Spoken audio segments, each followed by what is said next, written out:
విద్యాశాఖ మంత్రి ధర్మేంద్ర ప్రధాన్ రాజీనామా చేశారు. నీట్ పేపర్ లీక్ పై విద్యార్థుల ఆందోళనలతో మంత్రి పదవికి రాజీనామా చేస్తూ ప్రధాని మోదీకి రాజీనామా లేఖ పంపించారు.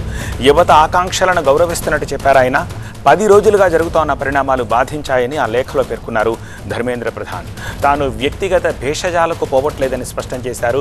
దేశ యువశక్తిపై పూర్తి నమ్మకం ఉందన్నారు ఆయన. ధర్మేంద్ర ప్రధాన్ రాజీనామాపై కాక్రోచ్ జనతా పార్టీ స్పందించింది. ఇది విద్యార్థుల విజయమని అన్నారు సిజేపీ అధ్యక్షుడు అభిజిత్ దీప్కే.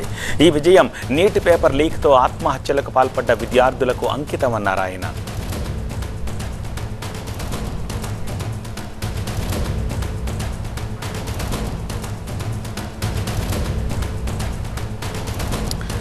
ఢిల్లీ నుంచి మరింత సమాచారం అందించేందుకు గోపీకృష్ణ లైవ్లో కంటిన్యూ అవుతున్నారు. గోపి, ఆఫ్టర్నూన్ 2:30 నుంచి ఈ రెసిగ్నేషన్ ఇచ్చినప్పటి నుంచి ఇప్పటి వరకు జరిగిన పరిణామాలు అండ్ రైట్ నౌ ప్రస్తుతం ఢిల్లీలో ఏం జరుగుతోంది? ఇది ప్రజాస్వామ్య విజయం, విద్యార్థుల విజయంగా సిజేపీ ఈ ధర్మేంద్ర ప్రధాన్ రాజీనామాను సెలబ్రేట్ చేసుకుంటున్న పరిస్థితి ఉంది. మరోపక్క కేంద్రం సిజేపీ 3వ విడత చర్చలు కాన్స్టిట్యూషన్ క్లబ్ ఆఫ్ ఇండియాలో కొనసాగుతున్నాయి.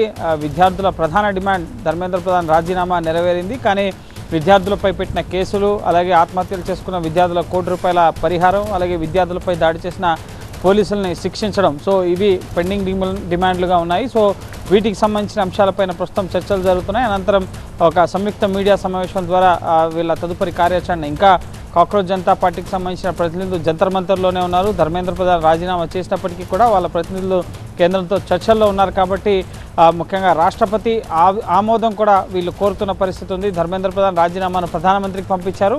సో ఆ రాజీనామాను యాక్సెప్ట్ చేయాలి, అది రాష్ట్రపతి చేతిలో ఉంటుంది. సో రాష్ట్రపతి కేంద్ర మంత్రి రాజీనామాను ఆమోదించిన తర్వాత ఉత్తర్వులు రావాలి. అలాగే ₹1 పరిహారానికి సంబంధించి కూడా ఇన్ రిటర్న్ వీళ్ళకి అష్యూరెన్స్ ఇవ్వాలి అన్నది కూడా వాళ్ళు అడుగుతున్నారు. అలాగే కేసుల ఎత్తివేషకు సంబంధించి కూడా ఎవరైతే శాంతియుతంగా ప్రొటెస్ట్ చేశారో వాళ్ళపై మాత్రమే కేసులు ఉండవని చెప్పి కేంద్రం చెప్పింది. కానీ పోలీసులపై దాడులు చేసిన వారు, ఇటు కెమెరాలో ఐడెంటిఫై అయి ఉన్నవాళ్ళు, సో వాళ్ళపైన ఖచ్చితంగా చర్యలు తీసుకునే దిశగా కేంద్రం ముందుకెళ్తుంది. కాబట్టి సో దానికి సంబంధించిన విషయాలపైన కూడా క్లారిటీ తీసుకుంటున్నారు. అలాగే ఈ కాంపెన్సేషన్కి సంబంధించిన అంశంపైన కూడా ఇటు కేంద్రంతో ఎప్పటి వరకు ఇది క్లియర్ చేస్తారు, అలాగే దీనికి సంబంధించి ముఖ్యంగా రాష్ట్ర ప్రభుత్వాల నుంచి డేటా తెప్పించుకుని ఎక్కడెక్కడ ఎవరెవరు చనిపోయారు, దానికి తగిన ముఖ్యంగా పరిహారం ఇస్తామని చెప్పి మాత్రమే కేంద్రం చెప్తుంది. కానీ ₹1 ఎక్కడా కూడా మెన్షన్ చేయడం లేదు. సో మిగతా డిమాండ్స్ కన్సిడరేషన్లో ఉన్నాయని చెప్తున్నారు. కాబట్టి సో వాటికి సంబంధించిన చర్చలు కొనసాగుతున్నాయి. ఇక నెక్స్ట్ ఇప్పటికే 3 మెట్రో స్టేషన్లని సెంట్రల్ ఢిల్లీలో తెరిచారు. Mandi house, central secretariat,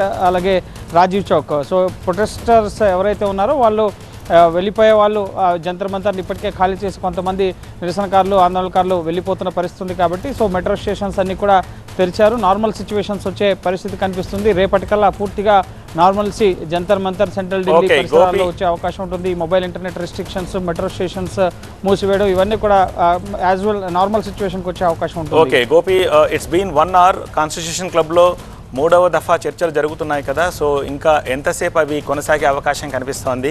and ఇవాల్టి రిజిగ్నేషన్ తర్వాత చర్చల ఎజెండా ఎలా ఉండే ఛాన్సెస్ కనిపిస్తున్నాయి?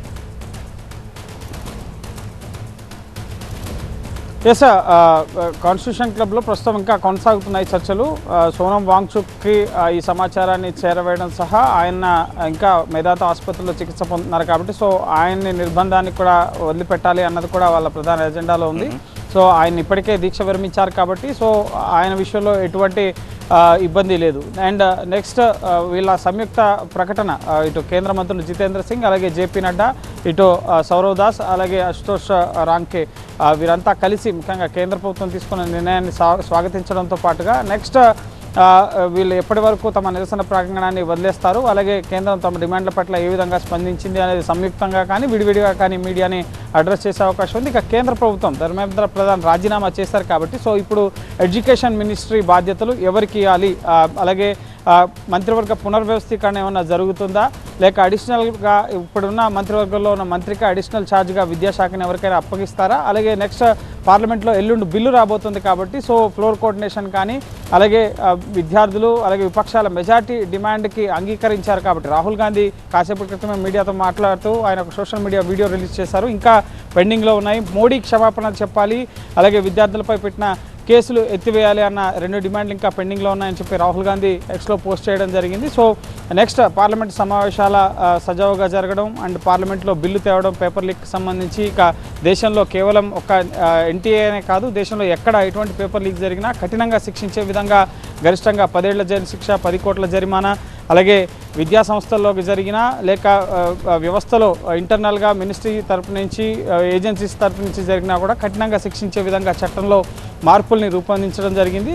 సో దానికి సంబంధించిన బిల్లు పార్లమెంట్లో ఆమోదానికి సంబంధించిన చర్చ సందర్భంగా చాలా కీలక విషయాలను ఇటు కేంద్ర ప్రభుత్వం తరఫున కూడా కేంద్రం విద్యా వ్యవస్థలో మార్పులకు సంబంధించిన అంశాలపైన సమగ్రంగా మాట్లాడేందుకు కేంద్రం సిద్ధమవుతుంది. ఇటు విపక్షాలు కూడా మరి పెండింగ్ అంశాలు ఇంకా పెండింగ్లో ఉన్నాయి, మోడీకి క్షమాపణ చెప్పాలంటున్నారు రాహుల్ గాంధీ. కాబట్టి సో మరి ఎల్లుండి జరిగే చర్చ పార్లమెంట్ సమావేశాలు జరుగుతాయా లేదా ఇంకా వాయిదాలు కొనసాగుతాయా, దీనిపై కూడా ఉత్కంఠ కొనసాగుతుంది. నెక్స్ట్ ఇటు డ్యామేజ్ కంట్రోల్ సంబంధించి కూడా బీజేపీ కేంద్ర ప్రభుత్వం దృష్టి సారించడం జరిగింది. ధర్మేంద్ర ప్రధాన్ రాజీనామాని ముఖ్యంగా ప్రతి ఒక్కరు కొనియాడుతూ కేంద్ర మంత్రులు మీరు విద్యా వ్యవస్థ కోసం చాలా బాగా పనిచేశారు అని చెప్పి ఆయనకు మద్దతుగా కూడా ఎక్స్లో పోస్ట్ చేస్తున్న పరిస్థితులు ఉన్నాయి. రైట్ గోపికృష్ణ.